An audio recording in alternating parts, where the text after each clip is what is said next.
Apa itu paradoks? Paradoks adalah suatu situasi yang timbul dari sejumlah premis yang diakui kebenarannya yang bertolak belakang dari suatu pernyataan dan akan berujung kepada suatu konflik atau kontradiksi.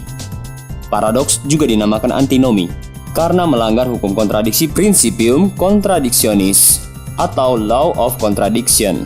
Paradoks adalah dua hal yang bertentangan, tapi kedua hal tersebut benar. Sebuah tesis biasanya memiliki antitesis dan antitesis sebenarnya adalah merupakan sisi lain paradoks dari sebuah tesis. Paradoks sendiri tercipta, ada yang bisa dipecahkan riddle-nya dan ada yang sama sekali tidak bisa dipecahkan riddle-nya. Dikarenakan paradoks memang tidak punya penyelesaian yang absolut.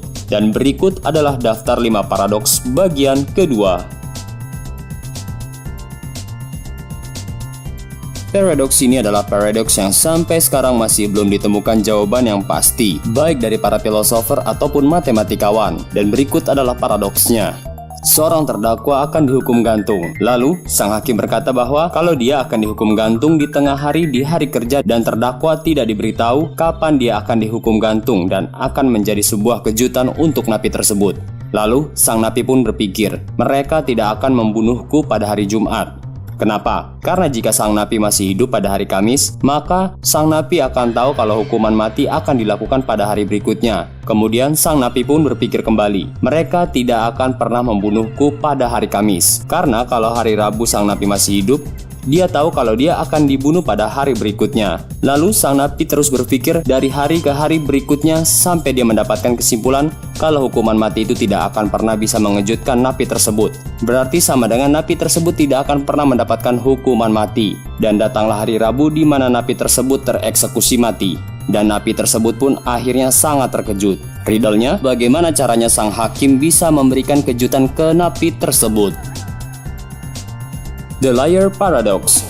Paradoks si tukang bohong atau The Liar Paradox adalah salah satu paradoks verbal logic yang paling tua dan terkenal. Banyak paradoks-paradoks lain yang memiliki bentuk yang mirip dengan paradoks ini dan digolongkan menjadi satu kelompok. Perhatikan kalimat ini secara seksama. Kalimat ini salah. Jadi kalimat itu salah atau benar? Sebut saja kalimat ini salah sebagai A. Jika A salah, berarti A benar karena mengatakan hal yang sama, yaitu kalimat ini salah. Sebaliknya, jika A benar, berarti kalimat ini salah bernilai benar. Dengan kata lain, A salah. Jika kita menjawab A tidak benar maupun salah, akan memberikan keadaan kontradiksi yang sama saja. Jika kita merubah bentuk kalimat A menjadi kalimat ini tidak benar, kita sebut saja kalimat B, berarti A sama dengan B, berarti tidak ada yang berbeda. Jika kalimat B tidak benar, berarti kalimat B bernilai benar karena menyatakan hal yang sesuai. Kalimat ini tidak benar. Bingung? Sama. Paradoks ini juga yang mendasari paradoks Pinocchio. Apa yang terjadi jika Pinocchio berkata, hidungku akan memanjang? Seperti yang kita ketahui, kalau Pinocchio anak dari Geppetto itu, hidungnya akan tumbuh memanjang jika dia berbohong.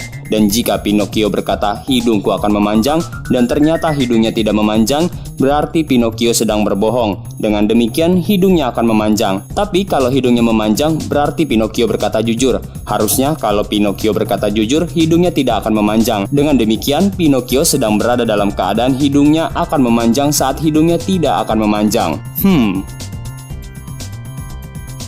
Warp Paradox. Anggaplah kendaraan atau mobil berteknologi warp atau teknologi yang memungkinkan kecepatan yang lebih tinggi dari cahaya sudah ditemukan dan kita mengendarai mobil berteknologi warp tersebut. Riddle-nya, apa yang terjadi sewaktu mobil yang kita kendarai memasuki mode warp atau mode di atas kecepatan cahaya dan kita menyalakan lampu mobil tersebut? Paradoks ini juga dikenal dengan sebutan Theseus Paradox. Paradoks itu sebagai berikut. Bayangkan, kalian punya sepeda, kemudian karena kalian bosan dengan bentuk sepeda kalian mengganti tiap part atau bagian dari sepeda kalian. Dimulai dari kalian mengganti rodanya, minggu depannya kalian mengganti rantainya, minggu depannya lagi kalian mengganti jerujinya, dan seterusnya sampai kalian mengganti seluruh part atau bagian dari sepeda kalian. Yang jadi riddle-nya, apakah sepeda yang kalian punya adalah sepeda yang sama atau sepeda yang baru? UMR Paradox. Contoh dari paradoks berikut bukanlah suatu bentuk pro pengusaha ataupun buruh, melainkan melihat dari sudut pandang ekonomi adanya paradoks akibat kenaikan UMR buruh. Inflasi secara sederhana adalah penurunan nilai tukar mata uang yang beredar akibat meningkatnya jumlah uang di pasaran. Karena jumlah uang yang beredar di masyarakat bertambah, minat masyarakat untuk membelanjakan uangnya pun akan semakin tinggi ataupun semakin konsumtif.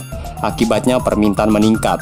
Sesuai dengan hukum demand and supply atau hukum penawaran dan permintaan, jika harga naik, maka penawaran akan bertambah dan permintaan akan berkurang.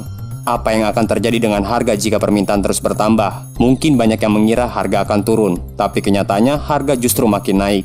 Contohnya saat musim durian, stok durian melimpah, sehingga harga durian menjadi rendah.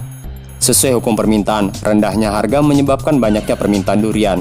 Jadi perubahan harga berpengaruh pada permintaan. Sekarang kalau kita balik permintaan sebagai variabel terkait, misalkan saat menjelang lebaran, permintaan akan ayam, kambing, dan bahan-bahan kue tentunya bertambah. Dan yang terjadi adalah harga barang-barang tersebut malah semakin naik bukannya semakin turun. Jelas karena penjual ingin mendapatkan untung sebanyak-banyaknya.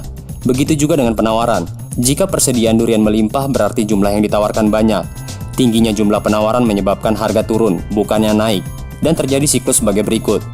Pertama, durian banyak, penawaran banyak. Kedua, akibat banyaknya penawaran, penjual menurunkan harga durian supaya produk semakin laris dan harga turun. Ketiga, karena harga turun, permintaan jadi naik selagi murah. Keempat, begitu penjual mengetahui animo masyarakat terhadap durian tetap tinggi, mereka berspekulasi jika harga sedikit dinaikkan, permintaan akan durian tidak akan berubah. Kelima, karena penjual keasikan menaikkan harga durian, dengan kata lain harga durian menjadi tinggi, otomatis permintaan durian pun jadi menurun. Keenam, menurunnya permintaan durian mengakibatkan harga durian turun. Ketujuh, harga durian turun, penawaran durian pun ikut turun. Kedelapan, penawaran durian turun mengakibatkan kelangkaan durian, sehingga harga durian kembali naik. Kesembilan, ingat, barang langka banyak diburu meskipun harganya mahal. Dan penjual mengetahui potensi pasar tinggi akan permintaan durian langka tersebut. Lalu akhirnya banyak lagi orang yang menawarkan dan menjual durian, dan siklus kembali ke poin pertama dan seterusnya berputar seperti itu. Jadi inilah siklus yang terjadi dalam pasar yang mempertahankan keseimbangan harga. Namun demikian, upaya meningkatkan kesejahteraan rakyat dari pemerintah dengan menaikkan nilai upah minimum mengakibatkan masyarakat semakin mempunyai banyak uang. Dampaknya masyarakat semakin menjadi konsumtif. Sesuai hukum permintaan dan penawaran tadi, jika permintaan naik maka harga juga ikut naik. Tapi karena peningkatan permintaan ini disebabkan oleh faktor di luar 9 proses siklus durian tadi, yang terjadi kenaikan harga ini tidak akan kembali stabil setelah siklus itu kembali ke poin awal, atau tidak terjadi keseimbangan harga. Kecenderungan harga yang terus-menerus naik ini menyebabkan nilai tukar mata uang berkurang. Misalkan 50 juta rupiah dulu sudah bisa membeli rumah. Sekarang inflasinya sudah 5 kali lipat atau lebih dari 50 juta rupiah tersebut. Dari sinilah terjadi paradoks. Usaha pemerintah mensejahterakan rakyat dengan menaikkan nilai upah minimum buruh, dampaknya akan terasa sangat singkat karena harga barang dan jasa pun akan segera ikut naik lebih cepat. Jadi secara makro sebenarnya buruh tidak pernah bertambah sejahtera dengan kenaikan UMR tersebut.